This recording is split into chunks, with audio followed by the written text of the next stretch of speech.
everybody, and welcome to Taking Control, the ADHD podcast on rashpixel.fm. I'm Pete Wright, and here once again with Nikki Kinzer. Hello, Pete Wright. You know what I just noticed? What did you just notice? It's the ADHD podcast 222. We are on episode 222. 222.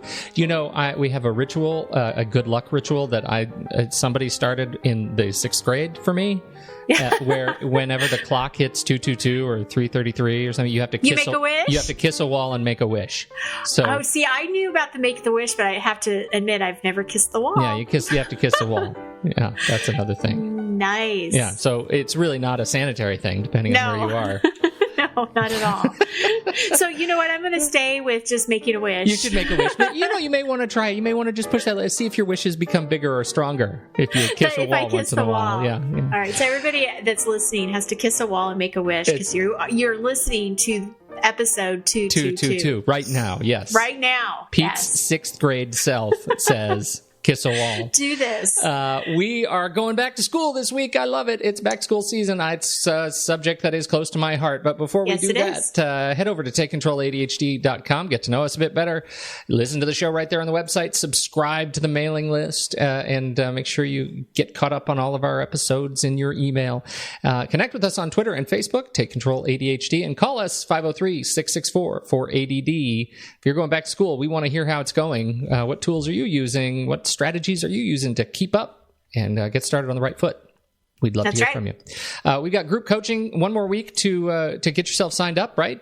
Mm-hmm. One more week. Excellent. Yep. Get signed up. You can find out more about that on the website, TakeControlADHD.com, right there on the homepage. Push the button, learn more, get your name on the list.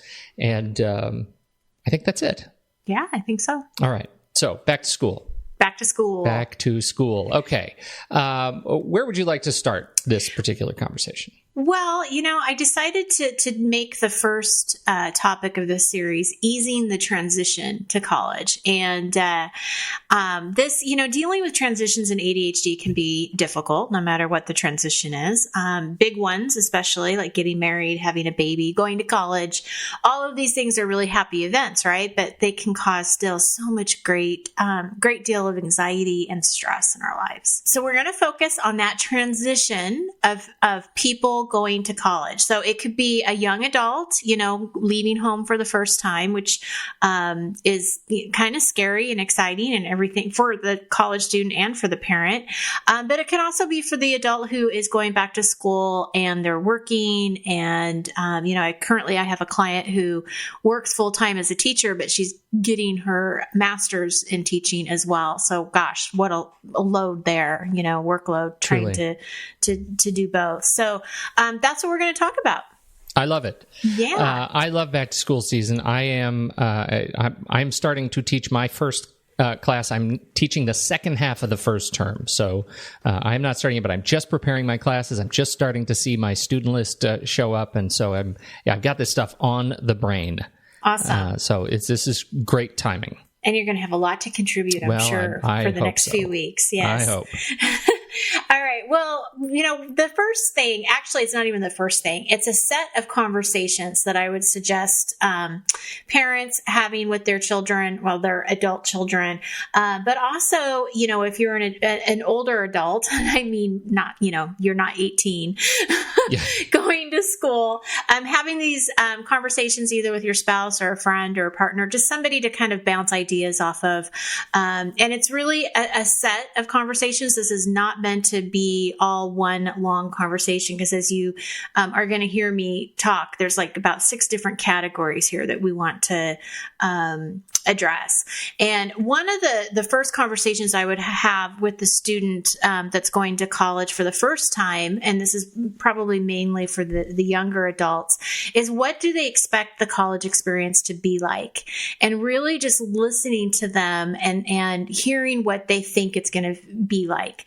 Asking them questions about how, of things that they're saying and being really curious about what they think. It's not a time for you to tell them what you think it's going to be like or what you know it to be like when you were in college.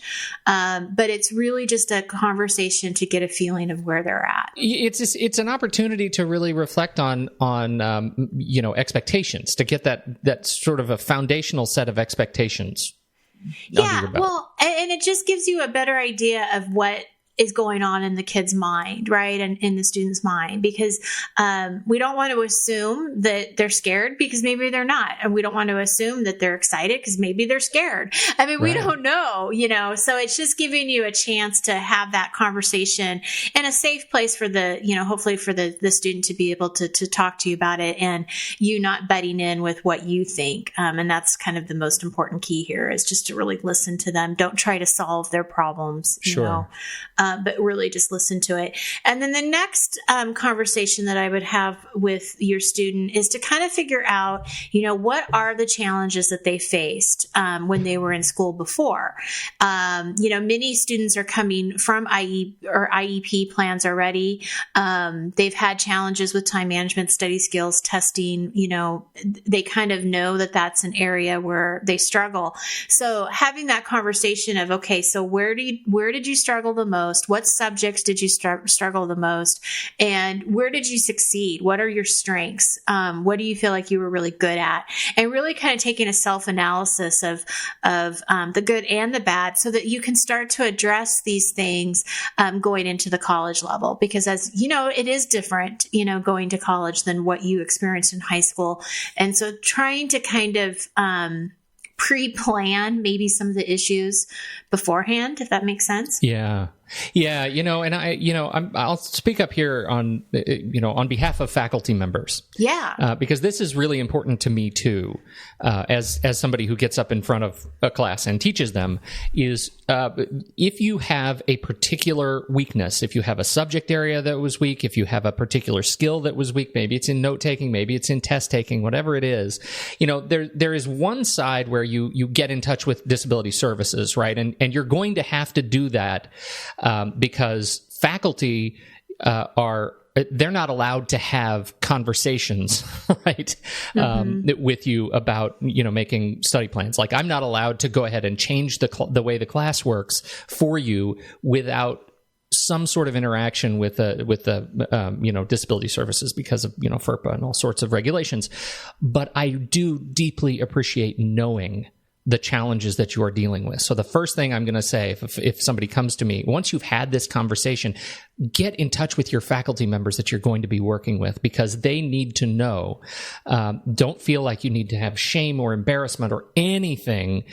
Talk to your instructors, talk to your professors because or TAs. If you're in a large lecture class, you may be working with a lot of TAs. Talk to them first. Let them know where your problems are, problem areas are, challenges are, because they need to know. And then, talk to the other, administrative, areas that can help you make a plan if you need to go that far. But please work with your faculty members. Well, that's a really good point. And I think that this actually, it goes into making sure that you do get in touch with the disability services prior to going to school to get those accommodations that you might need. Mm-hmm. Then when you do talk to your faculty members and your professors, you already know what those accommodations are and what you need.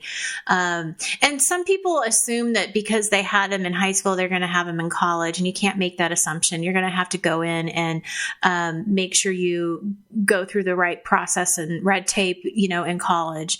And there's no doubt there is red tape, and the bigger the university, the likely the more red tape you're going to have to deal with. Yeah. So you're going to need to be prepared to get in touch with your doctor to make sure that they will, give you the formal diagnosis and the proof that yes, you have this, and what are the accommodations that you need. And that's something to think about, especially when you're having this conversation around the challenges that you had last year in school. And, some things to think about, which people may not know, what is it that I need? And just to give you a few ideas of things that I've seen with clients that I've worked with is extra time on tests, permission to take tests in separate, like quieter locations as accommodation. Sometimes you can alter the test formats. That might be something that you ask for. Extended time on certain assignments. Permission to record lectures is a big one because we want to re-listen to what you heard if you didn't catch everything the first time. That's an interesting one though, because nobody comes to me for permission to record my lectures. They just do it. Yeah. Well, I've never had, I mean, that's everybody. That's not just people with working on a disability plan. Yeah. Yeah. Well, yeah. I mean, it's probably a good course of action for sure. But anyway, those are some of the things to think about and go to those services, with and talk to your teachers. Well, yeah. And you said, the people may not be sure what they need. I think you could rephrase that. People aren't sure what they have available to them. Right. That too. That's there are a lot of services that universities, particularly public universities, are required to offer you the second you raise your hand and say, I have this issue. Mm-hmm. And so definitely go through go through the list, because you may not know the services that are available that could make your life really, really easy. One that I have run into in my own experience is oral examinations. For people who really struggle with sitting down and writing for an hour and a half, particularly essay or et cetera, one of the accommodations is to sit down with me one-on-one and allow me to interview you based on what you know. Right. And sometimes people have much greater facility when they're speaking responses. So that's another great option for people with ADHD who have trouble focusing on sort of pen and paper, on just the white sheet or exam book or computer screen if they're, taking a response online. So. Absolutely. Yeah. Well, and testing anxiety is certainly a huge subject. And so that can definitely eliminate some of that by knowing that you can talk about what you know and like you said, not have to write it, or if the multiple choice questions really stump you or whatever. Absolutely. And the time too. I mean, I think that that's a big thing, because if you are stressed about the time and then, you start getting anxious about that, then you're just starting to guess and trying to get through it as fast as you can. I mean, a lot of those things can factor in. So, yeah. Okay. So now on a kind of a off subject that doesn't have anything to do with like studying or school specifically, is just basic life skills, having a conversation with your student about when they're going to eat, when are they going to do laundry. I know these things seem really basic, but if you think about an 18-year-old who has been living at home, probably having a lot of these things done for them, going out and doing it all of a sudden by themselves with ADHD, you're going to forget to eat, and you're going to not even think about doing your laundry until you have no more clothes, right? I mean, this stuff is really important that your students have an idea that they're set up for success. So having that conversation. It's so big. And, I just want to say, and I'm admitting this here to you. Yeah. I am cruising through my 40s, blasting through my 40s. I'm talking to you, I teach at a university, right? This is my experience. You would look at me, and by all outward appearance, I appear to be an adult, a high functioning adult, and yet I forget to eat. I forget to eat. It is not something that we can assume you just wrap your head around, whether you're 18 or 14 or 30. Like if you're 40 something, or 40 something cruising through your 40, these are the kinds, these life skills are so important. And so I just feel like it is never too late or too early to start having these conversations about, if I don't put eat on my calendar, I'll reschedule that and something else will get done over it. It's terrible.